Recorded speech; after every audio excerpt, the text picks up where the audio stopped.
Histoire d'en dire Moins 40. C'est le Nord. Tu m'as demandé, mon petit. Je te retourne contre le mur, je te baisse par tous les trous, je te défonce, je te mets, Ça nous intéresse pas. Arrêtez ça. Arrêtez. Ça nous intéresse pas. Ça nous intéresse plus. J'ai l'impression que l'océan ne me veut pas, je sais pas pourquoi. Peut-être une question de lune, une question de dune. Bonjour, bienvenue sur Histoire d'en dire plus cinéma, votre podcast dédié aux chefs-d'œuvre qui ont façonné l'histoire du 7e art. Aujourd'hui, on s'attaque à un monument, un des films qui m'ont marqué dans mon enfance, un film de John Carpenter. J'ai bien nommé, bien sûr, Mr. New York 1997. Allez, c'est parti, mon kiki. Donc, New York 1997, réalisé par John Carpenter, commence par le début de l'histoire. Les années 70 ont marqué une période particulièrement sombre pour New York. La ville était au bord du gouffre financier, avec une criminalité record et des quartiers entiers laissés à l'abandon. C'est dans ce contexte que John Carpenter commence à imaginer New York 1997. Le réalisateur, marqué par ses visites dans une ville qu'il décrivait comme sale, dangereuse et au bord de l'effondrement, trouve son inspiration dans cette atmosphère de décadence urbaine. Le script original, coécrit avec Nick Castle, son collaborateur de longue date, prend forme en 1976. Carpenter vient de terminer Assaut on Precinct 13, un film qui explore déjà les thèmes de l'enfermement et de la survie en milieu hostile, mais avec New York 1997, il veut aller plus loin. Il s'inspire notamment du film Le prisonnier de la planète rouge de Harry Essex, mais aussi du roman Planet of the Damned de Harry Harrison. La pré-production du film est une véritable odyssée. Plusieurs studios rejettent le projet, le jugeant trop sombre et trop critique envers le système américain. C'est finalement Avco Embassy Pictures qui accepte de produire le film avec un budget modeste de 6 millions de dollars. Une somme dérisoire pour un film de science-fiction en 1981, je vous rappelle, date de sortie du film. L'univers du film, une dystopie urbaine viscérale.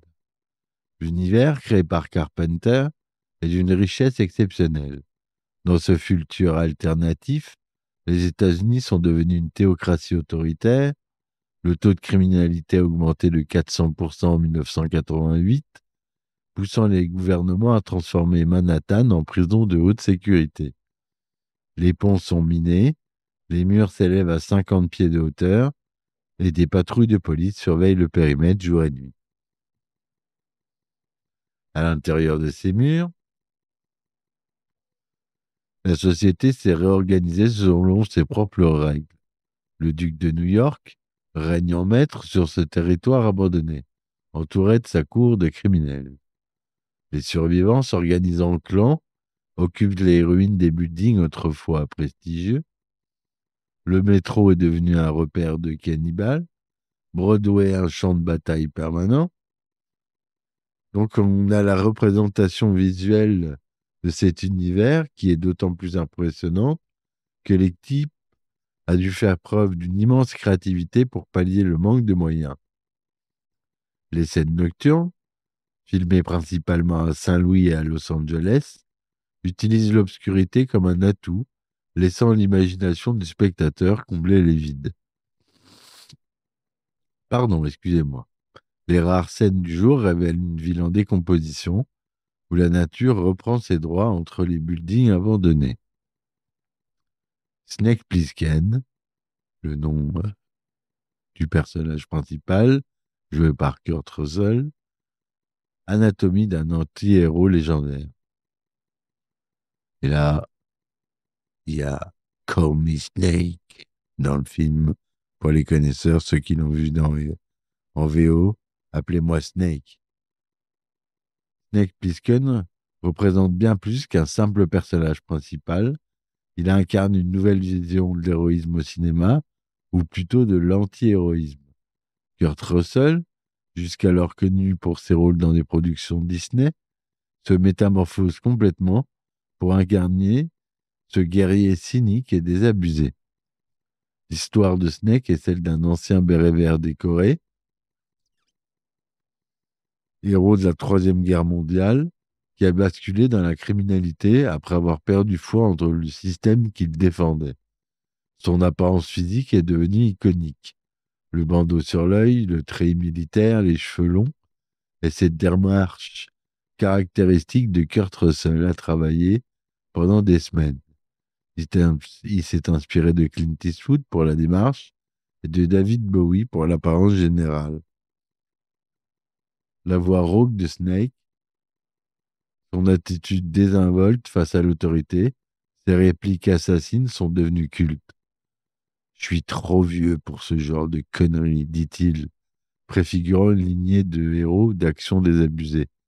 Mais contrairement à d'autres anti-héros, Snake ne connaît pas de rédemption. Il reste fidèle à ses principes jusqu'au bout, refusant de se soumettre au système qu'il méprise. Russell a passé des mois à travailler sur le personnage, s'entraînant au maniement des armes, étudiant le comportement des vétérans du Vietnam. Cette préparation minutieuse transparaît dans chaque scène, donnant à Snake une crédibilité rare pour un personnage de film d'action tel que celui-ci. La réalisation est innovante, c'est-à-dire l'art de faire beaucoup avec pas grand-chose. La réalisation de New York 1997 est un véritable tour de force technique. Carpenter, confronté à des contraintes budgétaires importantes, transforme ses limitations en atouts créatifs.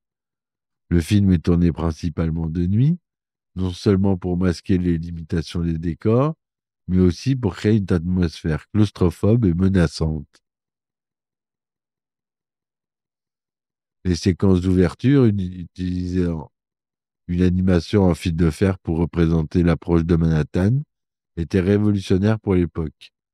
Ces effets spéciaux réalisés par la société Computer Creation représentaient une des premières utilisations d'images de synthèse dans un film d'action. Et en fait, ce que je viens de vous dire, ce n'est pas vrai. Et non, j'ai fait exprès de dire que c'était des images de synthèse pour qu'on y croie. Mais en réalité, ils ont décoré une maquette de building avec toutes les contours en bleu, en fluorescent. Et après, ils ont allumé des lampes UV et ils ont filmé et ça a donné cet effet 3D de ville dans le cinéma. Et donc, voilà exactement ce que je voulais vous dire. C'était fait exprès. On continue. La maquette de Manhattan, utilisée pour les planches larges, a été construite avec un souci du détail remarquable, malgré les contraintes budgétaires. Carpenter utilise magistralement le format scope, donc de 35e, créant des compositions qui accentuent l'isolement des personnages dans ce vaste environnement hostile. Les mouvements de caméra sont précis, calculés, créant une tension permanente. Les scènes d'action sont chorégraphiées avec une efficacité brutale, sans fioriture inutile. Le choix des locations est également crucial. East Saint-Louis, alors partiellement en ruine suite à un incendie majeur, sert de doublure parfaite pour un Manhattan post-apocalyptique. Les équipes ont travaillé de nuit dans des conditions souvent dangereuses pour capturer l'essence de cette ville abandonnée. Parlons maintenant de la bande sonore, la révolution synthétique. La bande sonore de New York 97 représente un tournant dans l'histoire de la musique de film.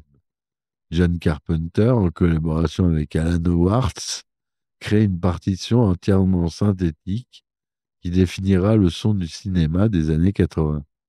Cette musique minimaliste, construite autour de nappes de synthétiseurs et de rythmiques mécaniques, contribue énormément à l'atmosphère du film. Le thème principal, avec sa ligne de basse obsédante et ses accords menaçants, est devenu emblématique. Carpenter et Howard ont utilisé des synthétiseurs de pointe pour l'époque, notamment le Prophet 5 et le Linn LM1 pour créer des textures sonores jusqu'alors inédites au cinéma. La musique joue aussi un rôle narratif crucial, soulignant la solitude de Snake, la tension des poursuites et l'hostilité de l'environnement. Chaque segment musical est calibré pour maximiser l'impact émotionnel des scènes, créant une synergie parfaite entre images et son. Cette bande sonore a influencé des générations de musiciens et de compositeurs, devenant une référence majeure du mouvement synthwave contemporain. Elle démontre comment une partition minimaliste peut en avoir un impact maximal quand elle est parfaitement intégrée à la narration. Maintenant, les thèmes et la critique sociale dans ce film. New York 1997 transcende le simple film d'action pour devenir une critique acerbe de l'Amérique reaganienne. Le film explore la montée de l'autoritarisme dans une société qui sacrifie la liberté au nom de la sécurité. La transformation de Manhattan en prison géante symbolise la faillite du rêve américain, l'échec d'une société qui ne sait plus quoi faire de ses marginaux. La représentation du pouvoir est particulièrement cynique. Le président, censé incarner l'autorité morale, se révèle aussi corrompu que les criminels qu'il condamne. Les forces de l'ordre sont déshumanisées, simple roulage d'une machine répressive. Le film questionne la notion même de criminalité. Qui sont les véritables criminels dans un État qui criminalise la dissidence? La vision de Carpenter fait écho aux théories du philosophe Michel Foucault sur la société carcérale. Manhattan devient un panoptique à ciel ouvert où la surveillance est omniprésente. Le film anticipe également des thèmes qui deviendront crucialement importants: la privatisation du système carcéral, la militarisation de la police et la surveillance de masse. Le traitement de la violence dans le film est également significatif. Contrairement à beaucoup de films d'action de l'époque, la violence n'est pas glorifiée, mais présentée comme la conséquence inévitable d'un système défaillant. L'héritage de ce film qui a changé le cinéma. L'influence de New York 1997 sur la culture populaire est immense et multiforme. Dans le domaine du cinéma, le film a redéfini le genre post-apocalyptique, inspirant des œuvres comme Mad Max, Blade Runner et plus récemment The Purge. Son esthétique unique, mélange de films noirs et de science-fiction dystopique, a créé un nouveau sous-genre. Dans le domaine du jeu vidéo, l'influence est particulièrement notable. Hideo Kojima s'est ouvertement inspiré de Snake Plissken pour créer Solid Snake, le héros de la série des jeux vidéo Metal Gear Solid. L'ambiance du jeu Escape from Tarkov doit également beaucoup au film de Carpenter. Le personnage de Snake Plissken est devenu une icône de la contre-culture, symbolisant la résistance et l'autorité et l'individualisme radical. Son influence se retrouve dans la mode, la musique, la bande dessinée. Des artistes du mouvement synthwave comme Carpenter Brut ou Perturbator citent régulièrement le film comme une influence majeure. Le film a également inspiré de nombreux créateurs dans leur vision de l'avenir urbain. L'idée d'une ville transformée en zone de non-droit, divisée en différentes factions, se retrouve dans de nombreuses œuvres contemporaines. Analysons quelques scènes clés. L'atterrissage sur le World Trade Center constitue l'une des séquences d'ouverture les plus mémorables du cinéma d'action. Filmée avec un mélange de maquettes et d'effets pratiques, cette scène établit immédiatement l'échelle et le ton du film. Le planeur furtif de Snake, inspiré des prototypes militaires de l'époque, est devenu un élément iconique du design de science-fiction. La séquence du combat dans le ring de boxe est un chef-d'œuvre de mise en scène. Carpenter utilise l'espace confiné du ring pour créer une tension claustrophobe, tandis que la foule de prisonniers forme un cercle menaçant autour des combattants. La chorégraphie du combat est brutale, réaliste, dépourvue des acrobaties habituelles des films d'action. Les courses-poursuites dans Broadway représentent l'apogée du film en termes d'action. Filmée dans les rues désertes de Saint-Louis, cette séquence combine tension, humour noir et action pure. L'utilisation du Steadicam, alors une technologie nouvelle, permet des mouvements de caméra fluides qui immergent le spectateur dans l'action. L'affrontement final sur le pont de Brooklyn est un véritable moment de bravoure cinématographique. La tension monte progressivement alors que Snake doit échapper à la fois aux hommes du duc et aux forces de police. La scène culmine avec l'une des conclusions les plus satisfaisantes du cinéma d'action, où Snake prend sa revanche sur le système de la manière la plus inattendue. Et aussi les personnages secondaires. Les personnages secondaires de New York 97 sont bien plus que de simples faire-valoir. Le duc de New York, interprété par le musicien Isaac Hayes, est un antagoniste mémorable. Sa présence charismatique et son style flamboyant en font l'antithèse parfaite de Snake. Hayes a principalement commu comme musicien, comme je vous l'ai dit, livre une performance remarquable qui ajoute une dimension supplémentaire au personnage. Cabby, le chauffeur de taxi, est joué par Ernest Borgnine, qui est assez connu quand même, représente l'humanité persistante dans ce monde déshumanisé. Son taxi, décoré de lumière de Noël, devient un symbole touchant d'espoir dans les ténèbres. Borgnine apporte une touche d'humour et de chaleur humaine qui contraste parfaitement avec le cynisme ambiant. On a Brain, qui est interprété par Harry Dean Stanton, est un personnage complexe qui illustre parfaitement les compromis moraux nécessaires à la survie dans cet environnement hostile. Ancien associé de Snake devenu conseiller du duc, il incarne l'ambiguïté morale au cœur du film. On a Maggie, jouée par Adrienne Barbeau, qui est un personnage féminin fort, qui défie les stéréotypes de l'époque. Compagne de Brain, elle est une combattante aguerrie qui n'hésite pas à prendre les risques. Barbeau, qui était alors l'épouse de Carpenter, apporte une intensité et une présence physique remarquables au rôle. La force de ces personnages secondaires réside dans leur capacité à créer un monde crédible autour de Snake. Chacun représente une facette différente de la survie dans ce New York dystopique, l'adaptation, la résistance, la compromission, la résilience. Leur interaction complexe crée un tissu social qui donne de la profondeur à l'univers du film. À sa sortie en 1981, New York 1997 reçoit un accueil critique mitigé. Certains critiques saluent son audace et son originalité, tandis que d'autres le considèrent comme un simple film d'exploitation.